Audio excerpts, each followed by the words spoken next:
우리 부서로 배치된 20대 후반의 후배 A군이 있었다. 그는 잘생기고 부침성이 좋은 후배로 난 그의 사수가 되었다. 녀석은 그 전에 있었던 부서와는 전혀 다른 전문적인 분야의 업무를 배워야만 했는데 신입이라 이런저런 실수도 했지만 항상 노력하는 자세로 임했다. 한번 가르쳐주면 금방 터득을 해버리니 사수인 내 입장에선 고마울 따름이었다. 날 포함한 우리 부서 사람들은 대부분 A에게 호감을 보이며 그를 긍정적으로 평가했다. 적당한 유머 감각에 예의가 바르면서 대화하기 편한 상대. 그렇게 A는 우리 부서에 빠르게 녹아들었다. 하지만 이런 A를 썩 좋아하지 않는 사람이 딱 한 명 있었으니 그는 30대 중반의 B였다. B는 일은 꽤 잘했지만 다른 사람을 비하하는 말을 서슴없이 내뱉곤 했다. 사람의 단점은 물론 장점까지도 이리저리 말을 돌려가며 그렇게 헐뜯는 그의 모습을 보면 인격적으로 큰 문제가 있다는 생각이 들었다. 사람들은 B와 엮이지 않으려고 그를 최대한으로 피했고 크게 문제가 터진 적은 없었다. 새로 들어온 A에게 교육을 시키는 것은 사수인 나의 몫이었고 내가 의식적으로 피하기도 했기 때문에 A와 B가 마주치는 일은 거의 없었다. 돌이켜 생각을 해보면 B는 아마도 그 무렵부터 A를 안 좋게 생각했던 것 같다. 하루는 자료를 만들고 있는 A를 유심히 관찰하던 B가 시비를 걸기 시작했다.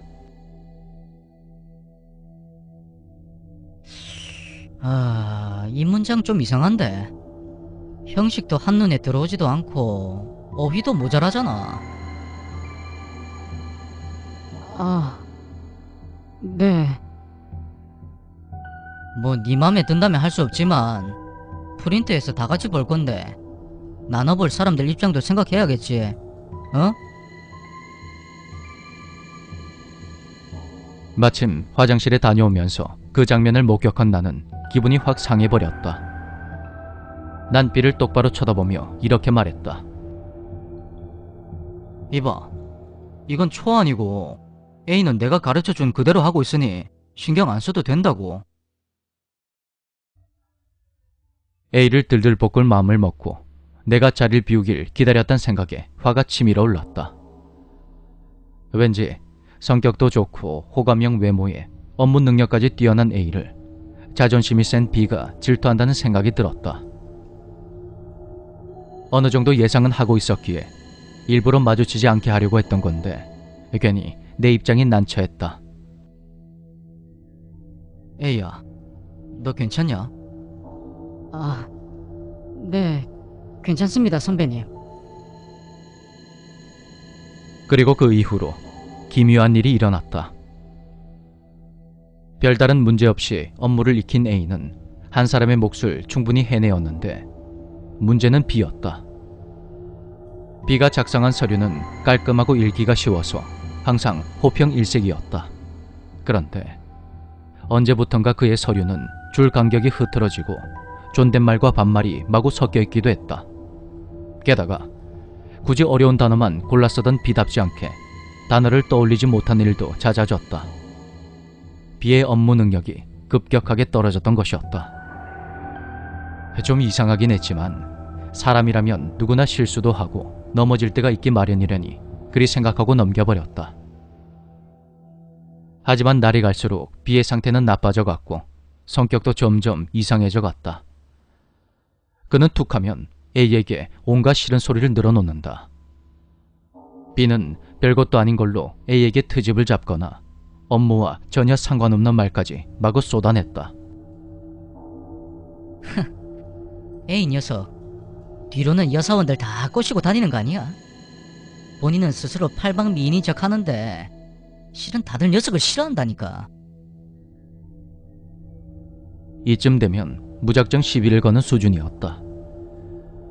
주변에서 그런 B를 모두 신경 쓰고 있었지만 B의 태도는 점점 더 악화되어 갔고 A에 대한 집착 수준의 험담과 트집은 더욱 심해져 갔다. 그럴수록 B의 업무 능력은 심하게 떨어졌으며 줄담배라도 피우는 건지 혈색이 나빠져가고 급격하게 살이 불어났다. 다들 비에 대한 불만이 커져갔지만 난 오히려 그를 걱정했다. 인격적인 문제가 있긴 했지만 비는 본인이 맡은 일 하나는 제대로 처리했으며 자신의 건강도 잘 챙겼던 사람이었기 때문이다. 그러던 어느 날 A가 퇴근 후에 술을 한잔 하자며 말을 걸어왔다. 예전에도 둘이서 술을 마신 적이 있긴 했지만 분위기로 보아하니 뭔가 상담할 게 있는 것 같았다. 난 평소보다 좀 더 좋은 술집으로 A를 데려갔고 룸을 잡아 천천히 술을 마셨다. A는 한참 후에야 어렵사리 입을 뗐고 내 생각대로 B에 대한 이야기를 시작했다. 그런데 그 내용이 내 예상과는 전혀 다른 것이었다.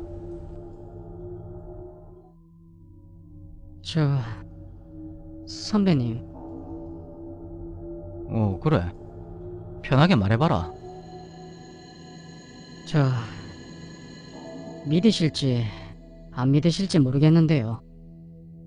제가 좀 특이 체질이라고 해야 할까? 저를 싫어하거나 저에게 시비 걸고 해코지하는 사람들은 반드시 불행해집니다. 뭐라고? 그 말을 듣는 순간 지금 이 녀석이 제정신인가 싶은 생각이 들었다. 무슨 이런 거짓말을 다 할까? 아니면 오히려 이런 식으로 비를 먹이려는 건가 싶기도 했다. 하지만 이런 내 생각은 아랑곳하지 않고 A는 차분히 자신의 이야기를 이어갔다. 어린 시절 A를 따돌리려던 사람은 자신이 따돌림을 당했고 A의 다리를 걸어서 넘어뜨리려 했던 아이는 다리가 부러졌다고 한다. 이 정도는 우연의 일치일 수도 있겠지만 A는 그런 일이 단순히 끝나지 않았다고 했다. 그러니까 A에게 어떤 위해를 가하려고 하는 사람은 자신이 했던 행동을 그대로 돌려받는다는 것이다. 가장 심했던 일화는 A가 중학교 시절에 있었던 일이었다. 그때 같은 반에 아주 똑똑한 친구가 있었는데 유독 수학에서는 A를 이기지 못했다고 한다. 그것이 늘 콤플렉스였던 친구는 A의 수학책과 공책을 몰래 훔쳐서 그대로 태워버렸는데 양심에 찔렸던지 다음날 울면서 사과를 했다고 한다.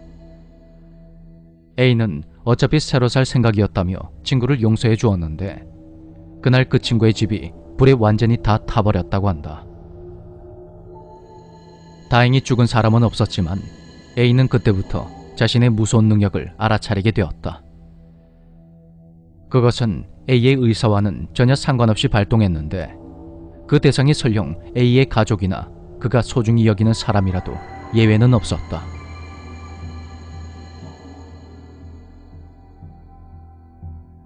불제를 수도 없이 받아봤는데 아무 효과가 없었습니다. 원인 자체를 알 수가 없어요. 그래서 차라리 내가 다른 사람들한테 미움을 사거나 불쾌감을 주지 않도록 하자는 생각에 진짜 이를 악물고 노력했습니다. 부모님께도 말씀 못 드린 건데 선배한테 처음 털어놓네요. 그랬구나. 그래. 일단 B는 내가 한번 잘 말해볼게. 예, 감사합니다 선배님. 걱정 마라.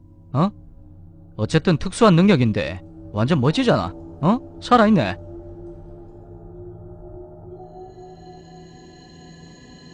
그렇게 나는 울상을 짓고 있는 A를 달래며 겨우 웃는 얼굴로 녀석을 보냈다. 오컬트나 초능력 같은 것은 믿지 않았지만 B가 A를 괴롭히는 건 어떻게든 말려야만 했다. 다음 날 아침 B는 출근을 하자마자 A에게 다가가서 그의 일거수일투족의 반응을 보였다. 두 사람을 평소보다 더 유심히 관찰해 보니 사람들 모두 A의 편에 서서는 B를 노려보고 있었다. 상황이 그 지경이 되자 사람들의 시선을 크게 신경 쓰지 않던 B도 기가 좀 눌린 것 같았다. 그런데 내가 상황을 중지하려고 끼어든 것이 문제가 되고 말았다. 다들 뭐야? A 편만 드는 거야 뭐야? 치, 이놈이 온 뒤로 제대로 되는 게 하나도 없다고. 네 녀석 진짜 짜증나고 방해된다고. 네가 숨 쉬는 것만으로 스트레스 받는다고. 이씨. 네가 얼마나 큰 피해를 주고 있는지 알기나 해? 어? 그렇게 비는 얼굴을 붉혀가며 열변을 토했고 그 기세에 사람들 모두 입을 다물어 버렸다. 나와 A 역시 멍하니 서 있을 뿐이었다. 누군가 B의 태도를 지적하며 말문을 열자 저마다 한마디씩 보태며 A를 위로한다. 그렇게 분위기가 어느 정도 진정이 되자 모두 각자의 자리로 돌아갔고 A를 챙기느라 B를 완전히 잊고 있었던 나는 그제서야 그를 찾아 나섰다. 화장실이나 흡연실에 있겠지 했는데 순간적으로 불길한 예감이 스쳐갔다. 설마 하고 남자 화장실로 갔는데 문이 열리지 않았다. 살짝 열린 문틈으로 안을 들여다본 그곳엔 B가 쓰러져 있었다. 나는 난생 처음으로 제세동기를 쓰게 되었고 곧장 구급차를 불렀다. 그는 최근 급격히 늘어난 흡연량과 스트레스, 갑작스런 감정의 변화가 원인이 되었던지 뇌출혈로 쓰러진 것 같았다. 직장 상사가 병원에 따라가기로 하고 난 사람들을 진정시켰다. 문제는 A였는데 내가 최대한 좋게 설명을 하더라도 그는 큰 충격을 받을 것이 분명했기 때문이다. 내가 B를 처음으로 발견했을 때 그는 이미 호흡이 멎어 있는 상태였다.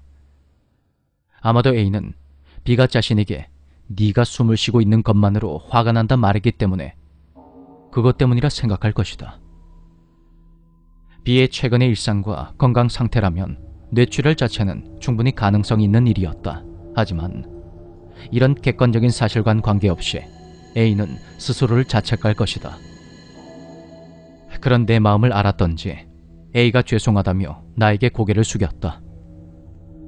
나는 네가 잘못한 것은 하나도 없다며 단호하게 말했지만 솔직히 곤혹스러운 게 사실이었다. 다행히 최악의 사태는 면했지만 B는 뇌 쪽에 장애를 얻어서 퇴사하게 되었다. 씁쓸해하는 사람도 있었고 은근히 안심하는 듯한 사람도 있었지만 A는 내내 침울한 얼굴을 하고 있었다. 야, 얼굴 좀 펴라. B 살았다잖아. 예. 진짜 다행이에요. 난 내심 B가 A에게 죽으라고 말했다면 어땠을까 하는 생각에 온몸에 소름이 돋으며 머리카락이 바짝 섰다. 옆에서 A를 다독이고 응원해준 보람이 있었던지 현재 녀석은 열심히 일을 하며 잘 지내고 있다. B는 부인의 친정으로 가서 재활도 하고 밭일을 하고 있다고 했다. 그는 나에게 간단한 근황을 알리며 자신이 수확했다는 농산물까지 보내주었다. 아내는 회사 사람들에게 보내는 편지, 그리고 나에게 따로 쓴 편지가 들어있었다. B는 편지의 마지막에 A에게 사과의 말을 전했고 그걸 A에게 보여주자 녀석이 속으로 무척 기뻤는지 말로 표현하지 못할 벅찬 표정을 지어 보였다. B가 살아서 정말 다행이다. 그가 잘못되었다면 나는 물론 A도 무척이나 괴로운 나날을 보냈을 것이다. 그리고 이제라도 부디 A가 괴로워할 일이 없기를 진심으로 바란다.